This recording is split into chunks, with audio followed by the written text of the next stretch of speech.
Skin test देते हैं, उसके बाद 15 से 20 मिनट उसको वेट करते हैं। अगर उसको कोई इचिंग रेडनेस नहीं हुआ तो वो मेडिसिन हम लोग देते हैं। लेकिन फिर भी उसको स्किन टेस्ट होने के बाद भी उस टाइम में रिएक्शन नहीं हुआ, लेकिन कभी कभी रेयर केस में कोई पेशेंट को होता है रिएक्शन।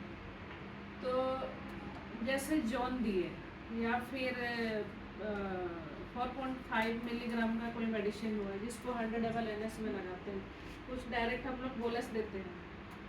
तो देने के तुरंत बाद में अगर जॉन दिए या टजार कुछ भी दिए, तुरंत बाद में उसको रिएक्शन हुआ, रिएक्शन मतलब कि होल बॉडी में इचिंग हो रहा है, रेडनेस हो रहा है, और किसी किसी केस में एसओबी होने लगता है। तो इस टाइम में सडनली एकदम तुरंत हम लोग को उस मेडिसिन को स्टॉप करना है। 100 ml वाला है, तुरंत बंद करना है। और रिपोर्टिंग टीम होता है ड्रग रिएक्शन के लिए, तो रिपोर्टिंग में हमारे मेडिकल ऑफिसर कंसल्टेंट ये होंगे, मेडिकल ऑफिसर में आरएमओ जो भी है उनको बताएंगे रिएक्शन हुआ है। उसके बाद में डॉक्टर्स आते हैं, उनके अकॉर्डिंग जो भी मेडिसिन एडवाइस करते हैं, एंटी एलर्जिक, एबिल, कोट्स, वो देते हैं अगर एडवाइस है तो। और फिर भी 15 मिनट के बाद अगर वो सबसाइड नहीं हुआ, उसको उस प्रॉब्लम से, रिएक्शन से, साइड इफेक्ट से रिलीव नहीं हुआ, तो कंसल्टेंट को इन्फॉर्मेशन जाता है, फिर उनके अकॉर्डिंग मेडिसिन चलता है।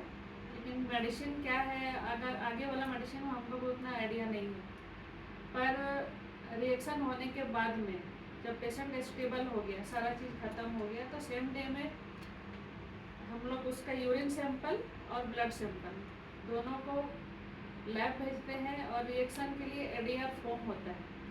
एडीआर फॉर्म हमारे पास अभी नहीं है, उसमें हम लोग फॉर्म को फिलअप करेंगे पेशेंट का नाम के साथ, और जो मेडिसिन देने के बाद उनको रिएक्शन हुआ है वो वाला भाई स्टिकर लगा के फार्मेसी में भेजना पड़ता है। और यूरिन सैंपल और ब्लड सैंपल इसलिए उनका भेजते हैं लैब में टेस्ट के लिए कि रियली में उसी मेडिसिन से उनको रिएक्शन हुआ है या कुछ और रीजन है। और मेडिसिन देने के लिए इसीलिए स्किन टेस्ट भी होता है ताकि रिएक्शन ना हो, मतलब उसको रोकथाम के लिए जो भी मेडिसिन पेशेंट को देने के बाद उसके लिए हानिकारक ना हो। और एक रिएक्शन होता है जैसे ब्लड ट्रांसफ्यूजन में। ब्लड ट्रांसफ्यूजन में भी किसी किसी को सेम ग्रुप देने के बाद भी दोनों का सैंपल मैच करने के, जो डोनर है और पेशेंट दोनों का सैंपल मैच करने के बावजूद भी रिएक्शन हुआ है, तो उसका रिएक्शन का सिम्टम भी वही है, इचिंग होगा,